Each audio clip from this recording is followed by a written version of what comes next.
Hello everyone. So today we are going to study about soil profile and its horizon. So first हम soil profile और horizon तक जाएं तो उससे पहले हमें पता होना चाहिए कि soil क्या होती है, यानी कि मृदा क्या होती है. So firstly we need to about soil. So soil क्या होती है? soil जो होती है वो loose surface material होता है जो कि अर्थ क्रस्ट पे पाया जाता है. किसके ऊपर पाया जाता है? अर्थ क्रस्ट के ऊपर. और क्या होता है? लूज सरफेस मटेरियल होता है. या फिर हम इसको सिंपली ऐसे भी डिफाइन कर सकते हैं कि जो सोयल होता है वो स्मॉल रॉक पार्टिकल्स का बना होता है और ऑर्गेनिक मटेरियल का बना होता है. एक मिक्सचर होता है इनका जो कि अर्थ सरफेस पे प्रेजेंट होता है और जो क्या करता है, प्लांट को ग्रोथ प्रोवाइड करता है. अब ठीक है. सो जैसे कि अब हम इसमें देखेंगे स्मॉल रॉक पार्टिकल्स कैसे. तो जैसे रॉक है, रॉक की वेदरिंग होने से हम पढ़ेंगे आगे कि वेदरिंग क्या होता है. तो जो रॉक है उसके वेदरिंग होने से जो स्मॉल फ्रेगमेंट्स में डिवाइड हो जाता है और उससे रॉक पार्टिकल्स हैं वो सोयल का फॉर्मेशन करते हैं. ठीक है. तो ये मिक्सचर हो गया इससे. और ऑर्गेनिक मटेरियल जैसे कि जो प्लांट्स होते हैं और जो एनिमल्स होते हैं उनका जो वेस्ट मटेरियल होता है उससे हमारा ऑर्गेनिक मटेरियल बनता है जो कि सोयल में पाया जाता है. तो इससे सोयल बनता है. हमें पता है कि सोइल है वो एक बहुत ही इंपॉर्टेंट नेचुरल रिसोर्स है जो कि, और ये सोइल जो है वो नॉन रीन्यूएबल भी है. क्या है? नॉन रीन्यूएबल भी होता है, यानी कि इसको हम वापस में यूज़ में नहीं ला सकते हैं. ठीक है. इसको वापस से हम रिन्यू नहीं कर सकते हैं. ठीक है. ये नेचुरल, ये मोस्ट इम्पॉर्टेंट नेचुरल रिसोर्स है. और जो डिफरेंट टाइप की सोइल्स हैं वो डिफरेंट लैंड फॉर्म्स में पाई जाती है, डिफरेंट लैंड फॉर्म्स पे पाई जाती है. जैसे कि रेड सोइल है वो डिफरेंट प्लेस पे पाई जाएगी. तो जैसे ब्लैक सोइल है वो डिफरेंट प्लेस पे पाई जाएगी. तो ऐसे अलग अलग डिफरेंट प्लेसेस पे पाई जाती है. हमने वेदरिंग का अभी डिस्कशन किया ही था कि सोइल का है वो फॉर्मेशन के अंदर कैसे होता है. और जो सोइल की फर्टिलिटी है वो मिनरल और ऑर्गेनिक मैटर का कितना प्रोपोर्शन है सोइल के अंदर उसके ऊपर डिपेंड करती है क्या? सोइल की फर्टिलिटी. तो ये हमारा सोइल फिजिक्स के बारे में हमने पढ़ा. Next is soil profile and it's horizon. तो हमें सोइल के बारे में पता चल गया कि सोइल है वो मिक्सचर होता है किसका? ऑर्गेनिक मटेरियल का और स्मॉल रॉक पार्टिकल्स का. नाउ हमें पता होना चाहिए कि सोइल प्रोफाइल क्या होता है. तो soil profile is a vertical cross section of the soil made up of layers. तो ये जो होता है वो वर्टिकल एक क्रॉस सेक्शन होता है सोइल का. क्या होता है? वर्टिकल क्रॉस सेक्शन होता है सोइल का और इसके अंदर कुछ लेयर्स प्रेजेंट होती हैं. और इन लेयर्स को हम क्या कहते हैं? इन लेयर्स को हम सोइल होरिजन कहते हैं. इन लेयर्स को हम कहते हैं सोइल होरिजन्स. और ये जो लेयर्स होती हैं वो पैरेलल होती हैं. किसके? जो ये लेयर्स हैं वो पैरेलल होती हैं सोइल सरफेस के, यानी कि जो सोइल का सरफेस होता है उसके ये लेयर्स होती हैं वो, ये जो सोइल सरफेस है इसकी ये पैरेलल होती है. Now these are two type of soil horizon. तो they are two type of soil horizon. दो टाइप का सोइल होरिजन होता है. एक तो होता है ऑर्गेनिक और एक होता है मिनरल. तो सबसे पहले हम पढ़ते हैं ऑर्गेनिक के बारे में कि ऑर्गेनिक क्या होता है. तो ऑर्गेनिक के बारे में हम अगर पढ़ें तो हम ये देखेंगे कि ऑर्गेनिक होरिजन क्या होता है. तो ऑर्गेनिक होरिजन जो है उसको सबसे पहले तो ओ लेटर से हम डिनोट करते हैं. ठीक है. ऑर्गेनिक का ओ, तो ऑर्गेनिक को ओ लेटर से डिनोट करते हैं. और ये जो है, ये जो मिनरल होरिजन्स होते हैं उनके ऊपर प्रेजेंट होता है क्या? ऑर्गेनिक. तो हम सबसे पहले हम आगे पढ़ेंगे कि मिनरल होरिजन क्या होता है. तो ये हम इतना जान लेते हैं कि मिनरल होरिजन के ऊपर ऑर्गेनिक होरिजन प्रेजेंट होते हैं.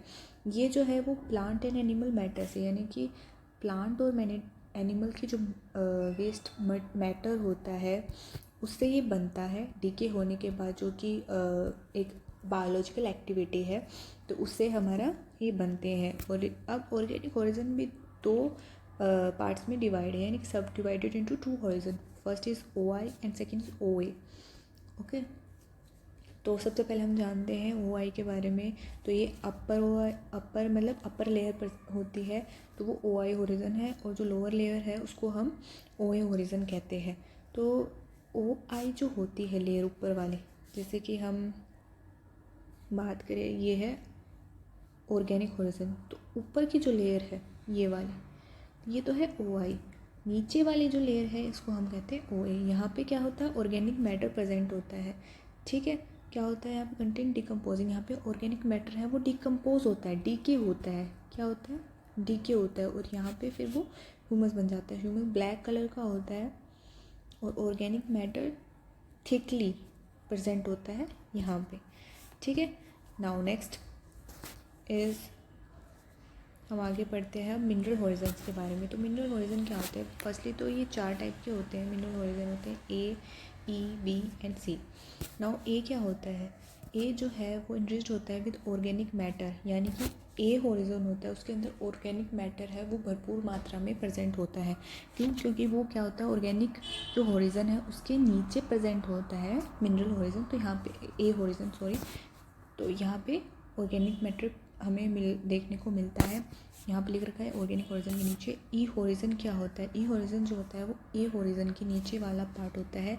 इसके अंदर clay particles, aluminium, iron oxides present होते हैं जो कि रिमूव्ड हो जाते हैं डाउनवर्ड नीचे की तरफ, ठीक है। और जहाँ से यहाँ पे बच जाता है प्योर ग्रेन्स ऑफ सैंड, यानी कि छोटे छोटे मिट्टी के कण बच जाते हैं यहाँ पे। Next is the B horizon. तो जो ये यहाँ पे नीचे पानी की वजह से जो नीचे गया है वो जाके ए और ई से बी हॉरिजन के अंदर स्टोर हो जाता है। कहाँ पे स्टोर हो जाता है? हमारे बी हॉरिजन के अंदर स्टोर हो जाता है। और इसके जो clay particles, aluminium, iron oxides हैं वो यहाँ पे जो नेचुरल स्पेस प्रेजेंट होता है बी हॉरिजन के नीचे उसके अंदर चला जाता है ये, और उसको डेंस और टफ बना देता है। क्या बना देता है? डेंस और टफ बना देता है। Next is the C horizon. तो सी हॉरिजन होता है वो बी हॉरिजन के नीचे प्रेजेंट होता है, और ये पेरेंट मिनरल मैटर्स जो होते हैं सोयल के वो इसके अंदर प्रेजेंट होते हैं। और below this is bedrock of sediment mesolithan cell, और इसके नीचे बेड रॉक प्रेजेंट होती है जो कि बहुत ही सोयल से भी पुरानी होती है, तो जिसको हम आर से डिनोट करते हैं। तो ये था हमारा सी हॉरिजन। अब जो सोइल साइंटिस्ट हैं वो ये बताते हैं कि ए, ई, बी तक ही हम इसको स्टडी करते हैं ज़्यादातर। क्यों? क्योंकि जो रूट्स हैं सोइल की, प्लांट की, वो सिर्फ और सिर्फ ए, ई, बी तक यहाँ तक इजीली पहुँच सकती हैं। सी हॉरिजन पहुँचने में उनको टाइम लगता है। तो नेक्स्ट हमने पढ़ लिया। अब हम इसको थोड़ा सा डायग्राम देख लेते हैं। ये एक हमने जो पढ़ा था ये है हमारा सोइल प्रोफाइल, ये है, ठीक है। तो इसके अंदर ये जो है ये है ऑर्गेनिक हॉरिजन, यहाँ पे है ऑर्गेनिक हॉरिजन, ठीक है। तो ये 0 to 2 इंच तक प्रेजेंट होता है। नेक्स्ट जो है वो है ए हॉरिजन, जहाँ पे ये ऑर्गेनिक मैटर जो यहाँ पे है वो नीचे आ जाता है थोड़ा थोड़ा, ठीक है। नेक्स्ट जो है वो हमारा है बी हॉरिजन। बी हॉरिजन जो है वो ए के नीचे है, तो यहाँ पे भी ऑर्गेनिक मैटर, क्ले पार्टिकल्स जो है वो हमने पढ़ा था कि ई और ए से परकोल तो पानी के थ्रू नीचे आ जाते हैं, तो यहाँ पे ये प्रेजेंट हो, तो यहाँ पे वो टफ बना देते इसको उसके नेचुरल स्पेस के अंदर भरने के बाद में।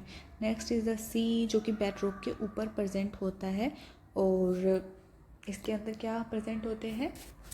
पैरेट जो मिनरल मैटर है, वो मिनरल्स जो हैं यहाँ पे तो वो प्रेजेंट होते हैं यहाँ पे। तो ये, और नेक्स्ट लास्ट में जो होता है वो हमारा बेड रॉक होता है। क्या होता है हमारा? बेड रॉक, जिसको हम आर से डिनोट करते हैं। तो ये जो है ये सोयल प्रोफाइल है। इसकी ये जो लेयर्स हैं ये सोयल हॉरिजन्स कहलाती हैं। नाउ नेक्स्ट इज़ कि फैक्टर्स ऑफ सोइल फॉर्मेशन। अब सोइल की जो फॉर्मेशन हो रही है उसके फैक्टर्स क्या हैं? तो सोइल जो है वो कैसे बनती है, उसके क्या क्या फैक्टर्स लगते हैं बनने में?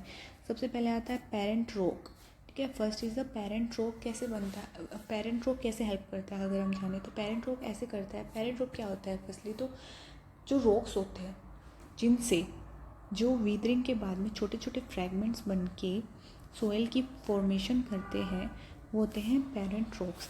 जैसे कि हम एग्जांपल लें पेरेंट रॉक का लाइमस्टोन।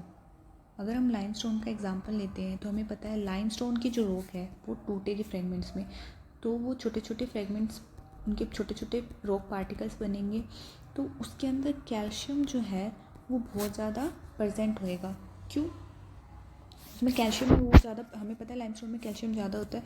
तो हम अगर वो जो सोयल देखेंगे तो हम उस सोयल में एक नई क्वालिटी पाएंगे कि उसके अंदर कैल्शियम की जो मात्रा है, जो क्वांटिटी है वो ज़्यादा होएगी, ठीक है, और जितने भी मिनरल्स हैं उनसे ज़्यादा।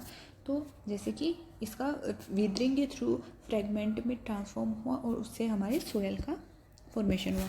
Next is the relief. अगर हम रिलीफ के बारे में पढ़ते हैं तो रिलीफ क्या होते हैं हमें सबसे पहले ये जानना चाहिए। तो रिलीफ क्या होता है, कोई हमारा जो अर्थ क्रस्ट है उसके ऊपर जो हमारे फिजिकल फीचर्स प्रेजेंट होते हैं, जैसे माउंटेन्स हो गया, हमारे रिवर हो गई, बहुत सारी चीज़ें होती हैं, प्लेट्यूस हो गए, तो ये हमारे रिलीफ्स होते हैं। फिजिकल फीचर्स जो हैं उन्हें हम रिलीफ कहते हैं, तो रिलीफ फीचर्स कहते हैं। तो जैसे कि अगर जेंटल स्लोप होगा, ये हम आगे पढ़ेंगे, अगर जेंटल स्लोप होएगा तो वहाँ पे जो सोयल होरिजन है, जो हमारी सोयल प्रोफाइल है वो एक क्या होएगी, वो थिक होएगी जेंटल स्लोप पे। क्यों? क्योंकि वहाँ पे सोयल एरोजन होगा। सोयल एरोजन यानी कि कटाव जो होगा मिट्टी का वो बहुत कम होएगा, इसलिए वो मोटी परत होएगी, थिक होएगी।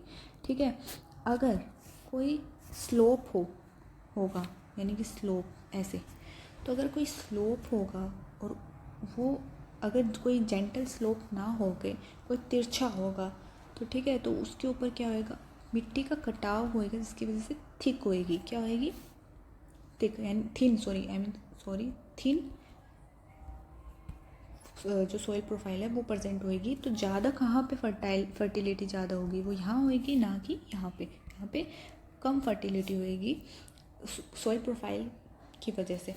Next is the flora fauna and micro organisms. तो अगर हम फ्लोरा फोना और माइक्रो ऑर्गेनिजम्स की बात करें, हमने बात करी थी कि प्लांट और एनिमल्स होते हैं, उनका जो वेस्ट मटेरियल है वो डिके होने के बाद में ऑर्गेनिक मैटर में चेंज होता है, जो कौन करता है? अर्थ को। ठीक है, तो ये सोयल को फॉर्मेशन के अंदर हेल्प करते हैं। Next is the time, climate. So सबसे पहले हम क्लाइमेट के बारे में पढ़ते हैं।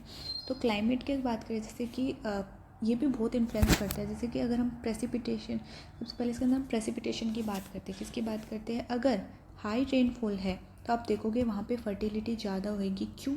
क्योंकि वो अगर हाई रेनफॉल होगी तो हमें जो न्यूट्रिएंट मिनरल्स हैं वो ज़्यादा देखने को मिलेंगे।